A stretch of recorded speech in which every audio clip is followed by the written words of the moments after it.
I'm Mark Golub, and in a moment we'd like to show you a meeting with one of the most creative and special rabbis on the American Jewish scene today. His name is Rabbi Irving Greenberg, known to virtually the entire Jewish world as Yitz, for his Hebrew name Yitzchak.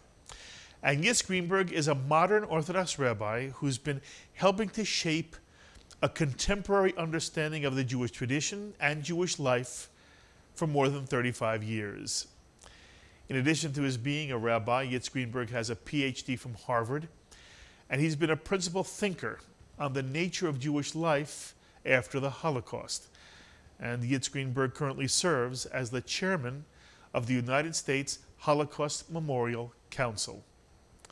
In 1984, Yitz was the founding president of Klal, the National Jewish Center for Learning and Leadership, which was truly a pioneering institution in the field of adult education and in creating dialogues between the various movements of Judaism. But most of all, and that is core, Yitz Greenberg is an overwhelmingly lovely human being with a unique ability to explain and transmit the essence of the Jewish tradition and to inspire Jewish understanding and Jewish commitment. He's one of the truly remarkable individuals on the world Jewish scene today, and personally he's been one of my heroes from the time I had the privilege of teaching on his faculty when he served as the chairman of the Jewish Studies Department at City College back in the early 1970s, when a Jewish Studies Department was still a new phenomenon in college education. In 1988, Yitz Greenberg wrote a wonderful book on Jewish holidays, The Jewish Way, Living the Holidays, which remains a classic introduction to the way in which the Jewish tradition views life and the world. And as you're about to hear me say, The Jewish Way is not a how-to book on Jewish holidays. It's all about the why we celebrate Jewish holidays and what they mean in terms of the vision of the Jewish tradition for all humanity. And shortly after The Jewish Way was published, Yitz joined me to talk about his book on the program L'Chaim. And that meeting with Yitz Greenberg is one of my favorite L'Chaim programs. And since it begins with a discussion of the holiday of Passover, we'd like to share it with you now.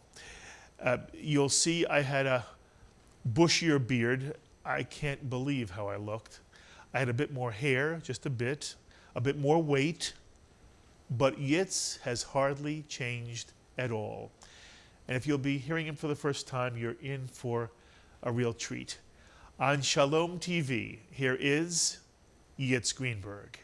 Anyway, you know, you are associated very much so with trying to bring the richness and the beauty and the genius of Shabbat to Jews who have not yet found it. And so I thought when I opened up your book, I would see chapter 1, the Shabbat. You begin with Passover. You also have a sentence in the chapter on Passover that you think that the Passover experience of the Exodus, the event of the children of Israel leaving Egyptian slavery, may be the most important event of all time. Not simply of Jewish history, but you say it's the most important event of all time. So I kind of throw a question up to you. Why do you begin with Passover instead of Shabbat? And what do you mean when you say that Passover is the most important event of all time? Well, you're wonderful picking out many of the crucial points in the book. Let me put it this way. First of all, it started with Passover because that is the core of Jewish religion, which comes back to the question, what's the core of Jewish religion? Well, Judaism is trying to transform the world, if you will, try to make it perfect. Now that's chutzpah. 12 million people want to transform 4 billion people in the whole world, but the answer is yes, we do. That's what we believe we stand for. Of course the message is God, but the deeper message is not God alone, but rather that God wants the world to be perfect, and we as humans are partners in making it perfect. Now where do you get these crazy ideas from? 90% of the world lives in hunger and poverty and sickness and death. The answer is out of the Exodus. This experience in which a group of Israelite slaves were taken from genocide, from degradation, from nothing. What is a slave's life worth? What's a slave's family like? Nothing. They rape your mother in front of your face. I mean, what is going on here? They were taken from that to freedom and to a promised land where they could live with dignity. Well, in one sentence, Judaism says what happened to those people will someday happen to the whole world. Yes. So if you want to present Judaism, I think you've got to start with this incredible message. And that starts with the Exodus. And with the Shavuot, you mentioned this holiday before, at which the Jewish people pledged at Sinai, not just to accept the Torah, they pledged to live by this message, to show an example, to teach the world for the rest of their history, and to hang in there as long as it takes. And it's 3,500 years, we haven't quit yet. Now, so the holiday, the book is structured. Start with the message, where it came from. Shabbat comes later because Shabbat is not so much that message as it is the picture of the final message. Yes. Shabbat, as I've argued in the book, is the day which you pre-enact that future day when everybody will live in peace. Everybody will live without war, without hunger, in their own dignity, with light and heat and warmth, with a family. Because don't forget, Judaism has a cosmic vision of making the world perfect, but it says you get there through very human vehicles. The Jews are very human. They have lots of flaws, lots of weaknesses. So although I consider Shabbat the most important Jewish holiday, as it should, it is. It's every week. It is nevertheless, in the order of things, not the first. Judaism starts around these three core holidays of Passover, and why is that? Exodus, which is the core, and Sukkot, which celebrates Exodus in a different way, the journey toward freedom, and Shavuot, which is the pledge to live by it. Why is the Exodus the most important event of all time? Well, to put it simply, because it's the event that's changed history more than any other event in human history. Explain why. Not just the Jews. It did, of course, it's the core of Judaism. But Judaism in turn, first of all, Christianity grew out of this message. Islam grew out of this message. Half the world is Christian or Muslim, and that message is, don't accept evil, don't accept slavery, don't expect the fact that you're told that you're nothing because you're black or because you're a woman or because whatever it is, because you're handicapped, but rather you are an image of God, you are of infinite value, and someday you deserve a world, and someday you'll have a world in which you are given all that you need, in which you have a right to, or at least to earn all that you need, and to live in safety and dignity and freedom. Now that message not only transformed Christianity, and through Christianity half the world, Islam and half the world, but it came up in Western culture, in a secular form, in a way Marxism, communism, socialism, were saying the same message, and frankly, they almost use the same imagery. They just secularized it. Instead of God, it's the proletariat, and so on. But it's the same message, that the world must be transformed, not just spiritually, but economically, politically, socially. Well, that makes it the most important event of all time, because it changed the world. One of the things I love about your book, The Jewish Way, is that it shows Jews how holidays are not simply memories of Jewish events. And the inside of the Jewish tradition is we relive moments of Jewish history through holidays. We don't commemorate something in the past, we relive moments in the past. But beyond that, your book shows how every one of these holidays is really the challenge to the future. That the Jewish people are not simply inheritors of a past that they must continue to keep alive, but that the reason they're keeping this whole enterprise alive is there's a goal toward whither we are heading. And that, as you describe in the Sukkot chapter, the wandering in the desert becomes this metaphor for where the Jewish people are striving. Now, I want to come back to this notion of metaphor. Jewish holidays, as you point out, are paradigms and metaphors for what is supposed to be motivating us in our own personal lives. The essence of Passover, in 2 or 3 sentences, is what? And let me put this out. When a Jew celebrates Passover, when a Jew sits around the Seder table, has a lovely family experience, in addition to the joy of family, in addition to the holiday of rebirth and birth of the Jewish people, there is also a challenge. What's the challenge of Passover?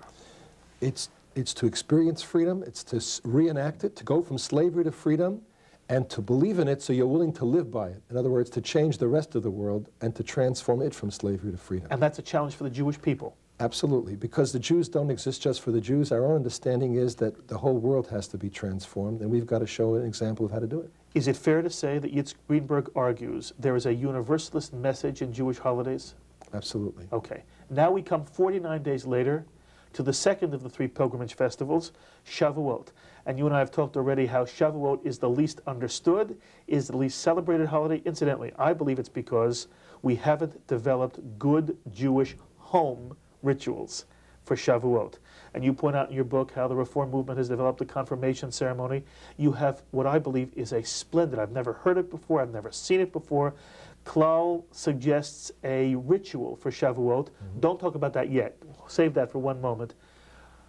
But Jews know little about Shavuot. If you ask the average Jew on the street what's Shavuot, they haven't any idea what you're talking about. Shavuot commemorates the giving of the Torah at Sinai. What's the essential message and the challenge of Shavuot as Yitz Greenberg sees it?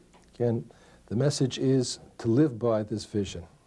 It's the covenant. A covenant is a pledge, is a treaty, a contract, if you will. The Jewish people have pledged their lives, themselves, their children, to the belief that we will hang in there, we will live and teach and show an example of this message until the final perfection of the world. Why do we read the book of Ruth on Shavuot? One of the most moving aspects of Shavuot is the book of Ruth. First, it's a story of a convert. What it shows is Judaism is not a tribal racism. Yes. Yes, it is a family religion. We believe in that. But a non-Jew can join and become part of the family. So it's not just a closed club. Isn't that wonderful?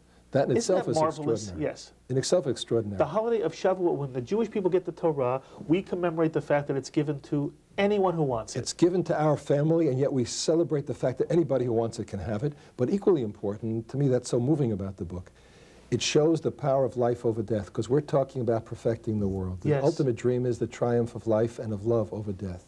What the book of Ruth tells is that this woman, I mean, she was childless, she was a widow. Her mother-in-law says that I'm dead, I've lost my husband, I lost my children, out of love of a dead person. Love does not stop with, my life does not stop when I die. She went with this woman to a strange place, she remained faithful, and because she had love and she had courage to go on living, she eventually met a family member who married her, and they had children. Out of them comes David the king, the future Messiah. In other words, the message here is no matter what suffering the Jews have lived through, and no matter what tragedies we have lived through, the power of life over death, we still affirm, and we know that the driving force of love can overcome even tragedy, even the greatest disasters of history. And it's a magnificent message and a true message. Yes. The third of the pilgrimage festivals is Sukkot. Everybody knows we build a little sukkah, a little booth, and we put greens, we put apples, and we put popcorn and cranberries, and then we come and eat in the sukkah, symbolic of dwelling in the sukkah. We wave the lulav and the etrog. But what's the challenge of Sukkot for the Jew? Again, the challenge of Sukkot is the journey to freedom. You know, that's the one limitation of Passover. Sure, you can celebrate freedom overnight. I can write an Emancipation Proclamation, the next day the slaves are free. But as we all know, tragically so, they're not free the day after. They're still slaves. The black family in America was shattered by slavery. It's 100 years. We're still struggling to rebuild it. What Sukkot celebrates then is the journey to freedom. The fact that you have to go out and struggle, the fact that you have to develop a new generation, the fact that you need help. You can't just simply send people free and say it's all over now, be free. You've got to help them. That's what Sukkot's all about. And it's a wonderful paradox. It celebrates the journey, the vulnerability of the journey. We're going to the desert there. It's a sukkah. It can rain through the desert. It's a mobile home. You're not fixed in one place. At the same time, it's also the holiday of the harvest and of the festival of feasting and eating wine. Because the danger of the wanderer is they don't understand the power of roots. As the danger of the rooted one is they become so established that they don't think anymore. Yes. That you have to go beyond this, that this is not the final step. Sukkot tries to capture what I call the dialectic of Jewish history. You're on a journey, but along that journey you do have to be rooted as long as you don't absolutize. Sure, you should be an American if you're a Jew, but don't think that America, any more than Russia or France or any country, is the final say. You have to be a loving critic, you have to keep moving, you have to improve your own country. So you have this wonderful dialectic which applies to Israel. The Jewish people has a homeland in Israel. But the homeland is not the only place where you can be a Jew. And that warns us against absolutizing the state, against worshiping power for its own sake. And that's what Sukkot really captures, is this wonderful dialectic of moving and celebration of life itself, what is and what will be at the same time. Okay. First of all, I have to tell you, I love it. And I love to read it, and I love to hear you talk about it.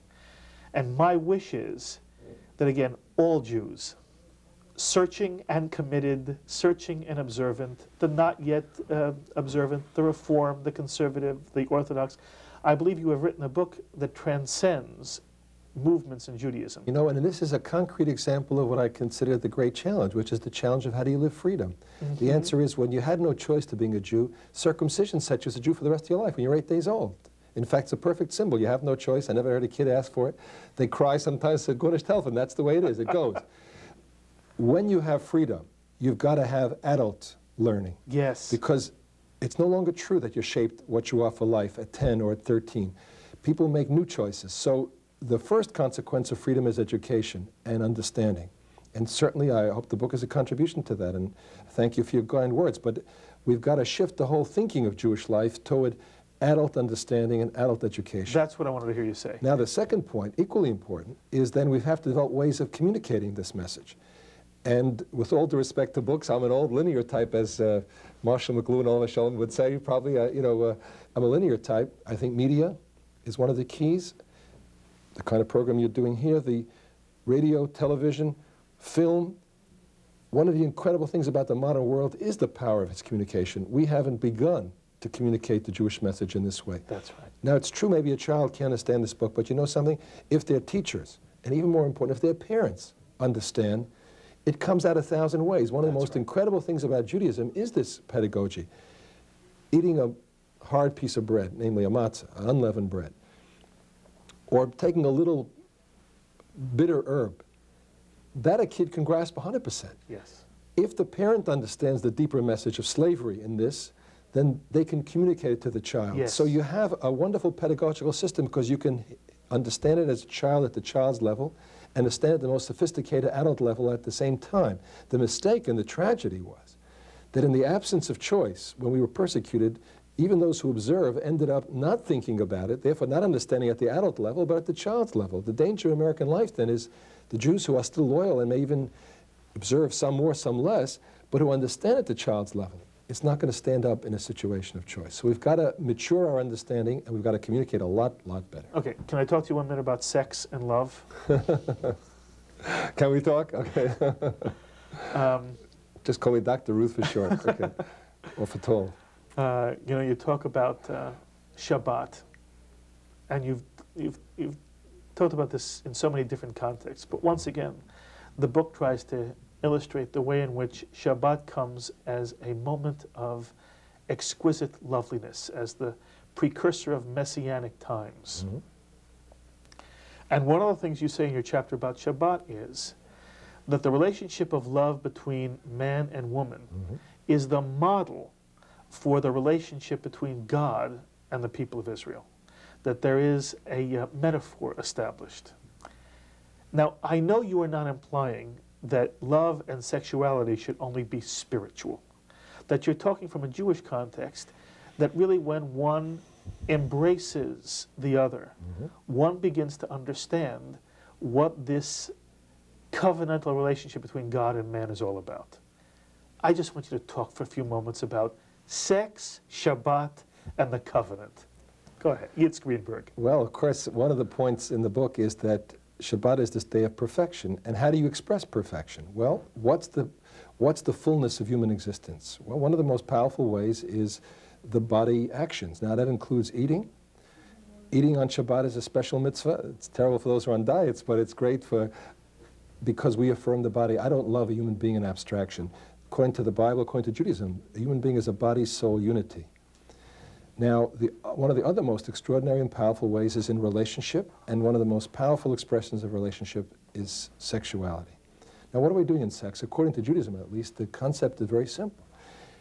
To love a fellow human being in the image of God means to love them in their infinite value, in their equality, in their uniqueness. Now, when I love you, I just can't love your mind. Part of the uniqueness of Yitzhak Greenberg is that I'm bald. Part of the uniqueness of Yitzhak Greenberg is that I have a scar. It doesn't matter. If you love somebody, the uniqueness of that person, it's not a scar, it's what makes them. I would notice, if I were the mother of identical twins, they're not identical, because to me, I would notice that the left ear has a slight deformation. Doesn't matter what it is. Now, in love, what I'm doing is treasuring, enjoying, appreciating the body and the soul of another person. The word in Hebrew for intercourse is to know. Yes. Now, to know God is to know God almost like a physical thing, if not just an abstraction. When the world is perfect, when there is peace and harmony, when there is an end to cancer, then I really know that there's a God of life and of love who's made this world. So the Torah uses this image of knowing God and deliberately uses the same image to know a human being. If I have sex somebody casually, it's different. But if I have a true and deep experience of knowing them in all their body, in all their uniqueness, in all their soul, that's what intercourse is about. There could be no more perfect expression of Shabbat, this day of wholeness and of completion of myself, than to be in union with a fellow human being, my wife, my husband, the person who has made my life what it is, and who is so unique and so infinitely valuable to me. So that, in fact, sex is an expression of the Shabbat celebration. Yes. It was considered a mitzvah not only to, if you have sexual intercourse correctly, so to speak, and as they say, lovingly and uniquely and committedly, the rabbis felt that this was a religious experience. It was also a particular mitzvah to do it on Shabbat because it also expressed the perfection that Shabbat represents, which is human beings not fighting each other but loving each other, human beings treasuring each other. Yeah, so in fact I tell a joke, but it's a true story, that sometimes in trying to celebrate Shabbat you have a conflict of interest because rabbis want you to go to synagogue. Well, I told this story of my friend who, when he had been a rabbi with a late Friday night service, when he discovered that the Jews were not coming to shul, he used to get very angry and he would denounce them. When he discovered it's a mitzvah to make love on Friday night, he realized he was wrong, that they were not ignoring his synagogue, they were home doing mitzvah. So he abolished the late Friday night service and the congregation exploded, both in support and in population. So while I'm saying it humorously, I think the deeper truth I stand behind, that's the greatness of Judaism. It says that this divine infinite, that this cosmic perfection grows out of everyday human beings doing what we think are everyday actions, but they're not. Love is not a casual action, it's cosmic. To have a child is an act of faith. For a Jew to have a child after Auschwitz is an incredible act of faith. It's the statement of the triumph of life over death, and every trivial act, so-called, is not trivial. That's the Jewish message. Very briefly, does Yitz Greenberg accept the pluralism of the observance of Shabbat? What do you say to the Reform Jew who says, I love Shabbat, but it's not the Orthodox Shabbat? I say at the minimum that Reform Jews need Shabbat, and if they have a Shabbat, that's a tremendous step forward, even if it's not the Orthodox Shabbat. I personally live the Orthodox Shabbat, and my experience has been that its totality is part of its greatness and of its extraordinary richness. So I would like to expose Reform Jews to the full range of it. But I will say to any Reform Jew, you go as far as you can go. I will not respect that. I will support that, help you do better at it, because I believe that Shabbat done not simply casually, but with commitment, even if it's not the halachic Shabbat, can be a very powerful religious experience and a very powerful enriching human experience. Is there authenticity to it? I believe there is. And in fact, in the book, as a result of a conversation with a Reform rabbi, I've tried to show through his words particularly, how a Reform Jew could lift their level of Shabbat into a Reform Shabbat, even if they did not achieve halachic. I do mention Rosenzweig, Franz Rosenzweig, the great Jewish thinker's famous point, where he was asked, as he observed this, he said, well, not yet. I certainly want to encourage people to grow and to grow, but I do think that the Reform should be working at a more coherent, a more committed Shabbat, even if it's not the halachic one. It's on the way. It's an important contribution. But it's so incredible. This people is creating as in the biblical age, again in our lifetime. And anybody can join in that creation if they're a Jew. Yitz Greenberg, you have written a beautiful book and a wonderful book published by Summit Press, Summit Books. It is called The Jewish Way, Living the Holidays. You always bring a marvelous breadth of insight and genius to every time I have a chance to talk to you on L'chaim. You will be back soon. Hope so. I thank you very much, Yitz Greenberg.